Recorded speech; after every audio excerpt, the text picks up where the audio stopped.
এবারে বেলামে চায়ের আড্ডায় নির্বাচন।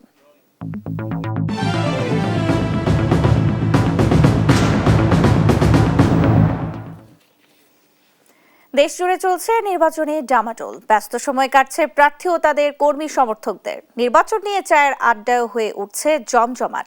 টিএসসি থেকে আরো জানাচ্ছেন আলিমুজ্জামান সাফওয়ান।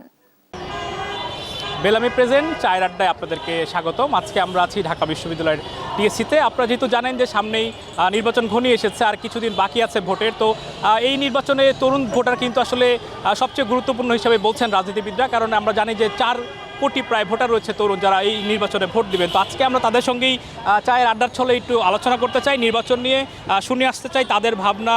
আপনারা জানেন যে নির্বাচন খুবই সামনে, তো এই নির্বাচন নিয়ে তরুণদের প্রত্যাশা রয়েছে, অনেক প্রতিশ্রুতিও দিচ্ছেন প্রার্থীরা। তো আপনাদের কাছে এখন পর্যন্ত নির্বাচনের পরিবেশ কেমন মনে হচ্ছে?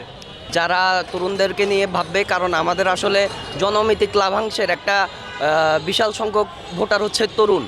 তো এই তরুণ সমাজরা যাতে হচ্ছে রাষ্ট্রের বোঝায় না পরিণত হয়, এবং তারা যাতে রাষ্ট্রের মানব সম্পদে পরিণত হয়। আমরা একটু প্রত্যাশার কথা জানতে চাই, যেহেতু একটি আন্দোলন হয়েছে, সেখানে তরুণদের অনেক অবদান ছিল, তো তরুণদের প্রত্যাশা তো নিশ্চয়ই বেশি। আপনারা জানেন যে বাংলাদেশে প্রায় 26 থেকে 27 লক্ষ তরুণ যুবক হচ্ছে বেকার।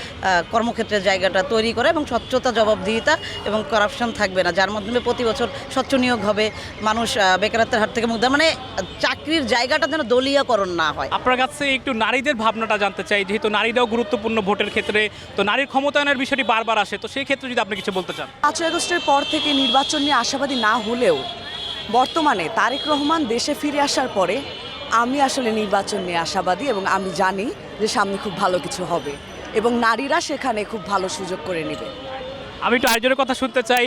প্রার্থীরা রয়েছেন নির্বাচনে, যারা আসলে অংশগ্রহণ করছেন, আপনারা তো নিশ্চয়ই প্রার্থীদেরকেই বেছে নেবেন, তো কেমন প্রার্থী বেছে নেবেন?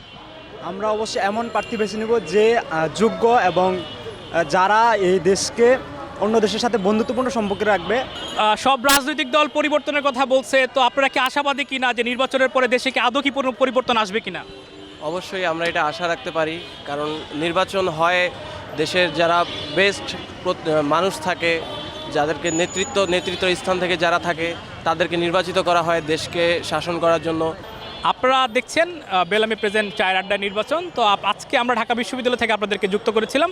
পরবর্তীতে অন্য কোনো জায়গা থেকে আবারও আপনাদের সঙ্গে চায়ের আড্ডায় কথা হবে নিশ্চয়ই।